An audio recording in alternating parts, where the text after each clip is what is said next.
Believe in the Hail Mary because it's just amaze, amaze, amaze. Hi, I eat words for breakfast, and this is the perfect time to talk about Project Hail Mary, its author Andy Weir, and his other works. Andy Weir has published three full length sci fi novels: The Martian, Artemis, and Project Hail Mary. He's also written a bunch of short stories and other graphic novels. Everybody knows about The Martian and Project Hail Mary. They're two of the best book to movie adaptations and a comfort film for so many people, including me. If you like one, you like the other. They have similar themes: a smart and sarcastic protagonist stuck in a life or death situation in which their survival depends on their actions. In the case of The Martian, it's the survival of the person. In the case of Project Hail Mary, it's the survival of the human species. With one difference between these two: Rocky. This smartass alien engineer slash mechanic from Project Hail Mary is my favorite part. Even if you can't understand rocket science, you can understand Rocky science. No? Too much? Ugh, that was a good one. Anyway. It's a pretty faithful adaptation and the perfect film for the mass audience. The stakes are high, the humor is higher, and the wins make you cheer. The visuals? Stunning. Audience? Crying. What more can you want? Oh yes, Ryan Gosling. Rocky is basically a mirror of Ryland Grace, and you can't change my mind on this. I did feel disappointed initially that they basically spoiled Rocky in the trailer, but since I'd already read the book, it didn't really impact how I felt about the film itself. Ryan Gosling did a fantastic job, and so did James Ortiz, the person who voiced and whose team puppeteered Rocky. There are so many interesting details in the film, like the Beatles reference, the Harry Styles song, the science puns on the t-shirts worn by Ryland Grace, the Rocky film reference, the Rocky hate mark improvised line. There is one particular frame with a whiteboard showing a checklist of things that Ryan Gosling's character was doing when he woke up on the spaceship all alone in outer space. And one of them was whether he could eat cilantro. How would you even check for that? All the voices for Rocky was so fun, and knowing that there was absolutely no green screen in Project Hail Mary made me appreciate it all that much more.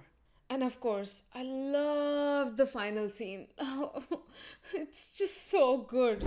There was one detail from the book that was cut out from the film. This was about the gene that'll allow people to survive the long-term coma, which only, I think, 7,000 people in the world had it, and Ryland Grace happened to be one of them. But this detail did not make it into the film, but that's okay. They managed to work around it. The film did tone down the science aspect a lot, and the character of Ryland Grace was slightly adjusted to make room for Ryan Gosling. But I was so happy that they followed the actual events of the book, including the reason for why he was on that spaceship in the first place. That is an extremely important aspect of Ryland Grace and also forms the basis for his entire characterization. It just lends more weight to the final choice that he makes in the end. The book, in terms of science, ranks on the simpler end. Then again, I'm an aerospace engineer surrounded by other aerospace engineers. This is sort of our passions, so perhaps our knowledge makes more of a biased opinion, but I'm curious to know what you think, so let me know in the comments if you think there's too much science or if it's alright or if it's not enough. That being said, any science fiction story needs a certain amount of suspension of disbelief. It literally hinges on technical speculation that requires a modification or perhaps an incorrect application of the scientific concepts that we know today. But it doesn't matter because the story makes up for it. If you say it's not real sci-fi, the science is all wrong, and space is not about meeting sarcastic aliens, please take your negative energy someplace else. Project Hail Mary is not really about astrophysics or biology. It's about a lone astronaut's desperate attempt to save their species, no matter the cost. It's a story that connects a human blob with a rocky blob through common emotions, despite their vastly different physiology. Yes, it's hard to believe that aliens think and feel the same way humans do, but come on, it's fiction. And this is the kind of science fiction that makes you feel good about space and sustains dreams. If you complain about the amount of science in the book or film, might I remind you that this is a science fiction story? But I will admit that the Project Hail Mary is slightly more slick in its technical explanations than The Martian was. Overall, my review for The Martian and Project Hail Mary would be the same. A sci fi story that perfectly balances information with emotions, high stakes, dry and sarcastic humor, and a lone astronaut who's trying his best to fight his way home. One is in Mars and the other is in space with an alien. Let's return a little closer to home. The moon. Yes, Andy Weir has written a novel set on the moon as well. It's titled Artemis, after the Greek goddess of the hunt and the moon, and who was also Apollo's twin sister. Artemis is every bit the underappreciated middle child sandwiched between The Martian and Project Hail Mary. When you hear science fiction, you probably think of aliens and the exploration of a celestial body. It doesn't always have to be that way. Sometimes, science fiction is just vibes and plotting, but in outer space. Artemis is a great example of this.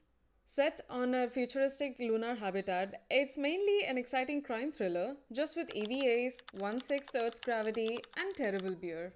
It's a good read, but not as exciting as the other two books. We have Andy Weir's signature smartass protagonist, Jasmine Bashara. There's not a lot of explanation behind the gadget technology, but enough for the physics nerds. There are interesting mentions of a melting hot pot of cultures and human nature, and I don't want to give you any more spoilers, so let me just say that there's intense mystery, intrigue, high stakes, and team effort. While The Martian, Artemis, and Project Hail Mary are his three main novels, Andy Weir has also published some pretty interesting short stories. Randomize is part of the Forward collection of sci fi stories, and it involves casino heist and quantum computers. This Forward collection itself is a collection of 6 sci fi short stories organized by the sci fi author Blake Crouch, featuring various authors, and Andy Weir is one of them. However, the short story, The Egg, was what really kickstarted Andy Weir's fame. The Egg and Other Stories is available as an audiobook and serves as a decent listen with some quite unexpected twists. A bored plane of existence, a time traveler, a serial killer, a spy. The Egg is the last story of this particular collection, features man and God, and it makes you rethink the meaning of life and your place in the universe. It's been converted into short films, animations, and also inspired a hip-hop album track featuring Neil deGrasse Tyson as God. The best part? Andy Weir supposedly wrote The Egg in 40 minutes and published it without ever expecting to gain this level of recognition. If that doesn't inspire you to keep working on your art, I don't know what will. That's the main part, people. Andy Weir, The Martian, Artemis, Project Hail Mary, Forward, and The Egg and Other Stories. Comment which ones you have read and what you think of them, and don't forget to watch the film.